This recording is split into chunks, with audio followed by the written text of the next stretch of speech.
হ্যাঁ, নমস্কার বন্ধুরা। আমি এখন বাংলাদেশে। একটু আগে আমার কোনো বন্ধু কার-19-এর রুলসের উপরে যে গেজেট নোটিফিকেশন হয়েছে তার কপি আমাকে পাঠিয়েছেন। আমি জাস্ট একটা নজর একটুখানি দেখলাম। কিন্তু বিষয়টা পরিষ্কার বুঝতে গেলে আগের যে আমাদের নাগরিকত্ব আইন, তার যে কিছু রুলস এবং তার কিছু ধারা, সেটার সঙ্গে মিলিয়ে ধারার উল্লেখ করে করে এই রুলস করেছে এবং এইভাবেই এটা হয়। তো সেগুলো কাছে না থাকলে বিষয়টা সঠিকভাবে বলা মুশকিল। তবুও আমি যেটুকু দেখলাম তাতে এটা বুঝতে পারলাম যে আমরা যে আশঙ্কা করছিলাম যে কার-19-এ নাগরিকত্ব হবে না, ওই শুধু রুলসটাই প্রকাশ হবে, তার বেশি আর কিছু হবে না। সেইটাই আমাদের যে আশঙ্কা এতদিন আমরা করেছিলাম, বিভিন্ন ভিডিও, ফেসবুক বা সোশ্যাল মিডিয়ায় আমরা এ পর্যন্ত বলেছি, সেটাই সত্যি হলো।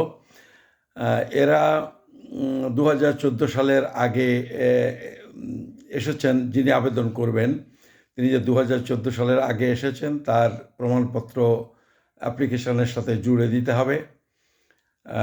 তাকে প্রমাণ করতে হবে যে তিনি বাংলাদেশের নাগরিক ছিলেন, বাংলাদেশে বসবাস করতেন। তার কোনো প্রমাণপত্র এই অ্যাপ্লিকেশনের সঙ্গে জুড়ে দিতে হবে। আর ধর্মীয় নির্যাতনের কারণে বা তার আশঙ্কায় যে তিনি এসছেন, সেটা প্রমাণপত্র না হলেও সেটা একটা এফিডেভিট আকারে আপনাকে আবেদনকারীকে জমা দিতে হবে।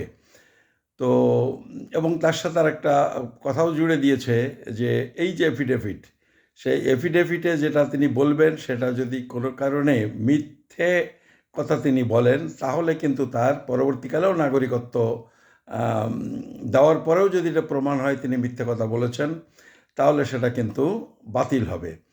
ফলে এগুলো যেমন রয়েছে, এখানে স্থায়ীভাবে বসবাস করার ডকুমেন্ট একটা দিতে হবে, এবং যে অ্যাপ্লিকেশানে দেখবেন, অ্যাপ্লিকেশানের যে কপি ফরম্যাটটা দিয়ে দিয়েছে, সেখানে কিন্তু বলতে হবে যে মা বাবা কোথায় জন্মেছিলেন, নিজে কোথায় জন্মেছিলেন, এইগুলো বলতে হবে। এবং অ্যাপ্লিকেশান করতে হবে যে আমি একজন বাংলাদেশি, মানে বাংলাদেশের লোক যদি হন, পাকিস্তান বা আফগানিস্তান যারা, তাদের সেটা বলতে হবে যে আমি একজন বাংলাদেশি, আমাকে নাগরিকত্ব দেওয়া হোক। এবং সেই সাথে এটাও বলতে হবে যে আমি যদি নাগরিকত্ব পেয়ে যাই তখন আমি বাংলাদেশের নাগরিকত্ব ত্যাগ করব। তার মানে অ্যাপ্লিকেশন করার সময় সুনির্দিষ্টভাবে বলতে হবে যে আবেদনকারী একজন বাংলাদেশি। এবং এইটা কিন্তু সেন্ট্রাল গভর্নমেন্ট যাই বলুক, এই অ্যাপ্লিকেশনটার কিন্তু 90% কাজ কিন্তু করবে জেলা পর্যায়ে। আপনার অ্যাপ্লিকেশানটা স্ক্রুটিনি, সেটা নিয়ে এনকোয়ারি, ইত্যাদি ইত্যাদি।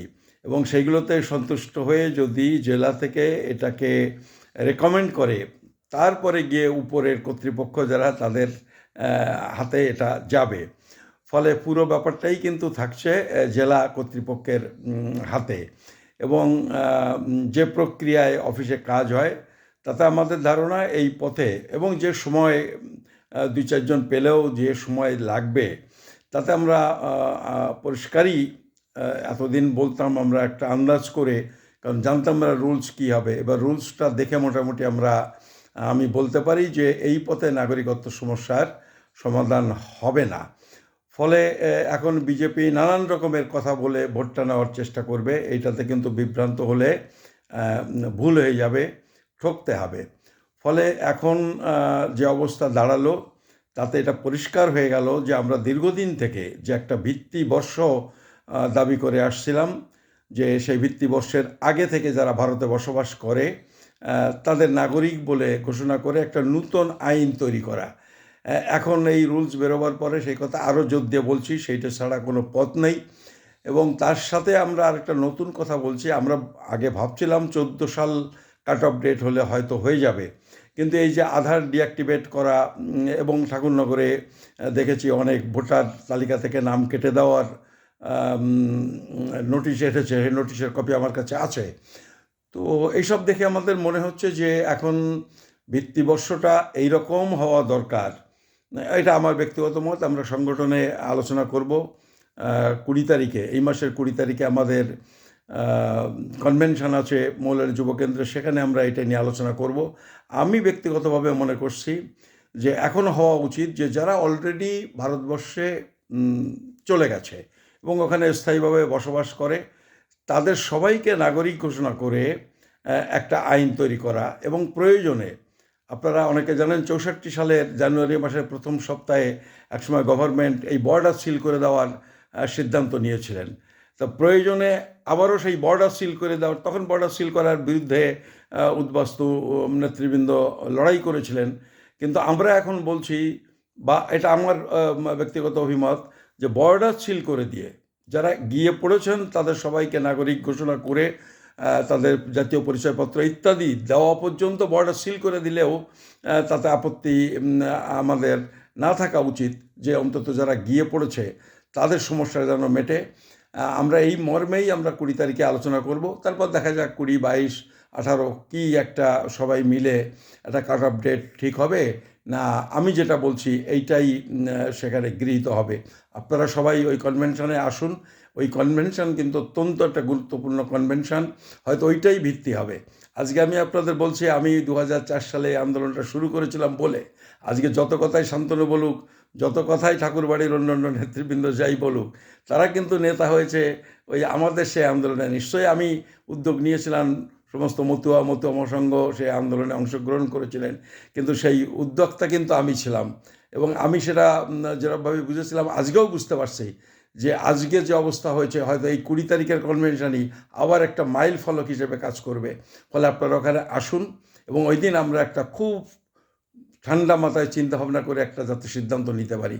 আপনাদের কাছে এই আবেদন জানাই, এই যে গেজেট নোটিফিকেশান হয়েছে, এই যে রুলস প্রকাশ হয়েছে, এটা কিন্তু কোনো কাজের কাজ কিছু হবে না। এটা একটা মস্ত ঢপ ছাড়া আর কিচ্ছু হয়নি, এবং এটা আমরা অনেক আগেই বুঝতে পারছিলাম। এবার আমরা ওদের যে রুলস দেখে আমরা বলছি যে এই আইনে, এই রুলস এবং এই K-19 নাগরিকত্ব হবে না। ফলে আপনারা আসুন, নতুনভাবে নতুন উদ্যমে আমরা আন্দোলনে ঝাঁপিয়ে পড়ি। আপনাদের কাছে আবেদন জানিয়ে, আজকে অনেক রাত্রি হয়েছে, আপনাদের শুভেচ্ছা জানিয়ে আমার এই ছোট্ট কথাগুলো আমি এখানে শেষ করছি। নমস্কার।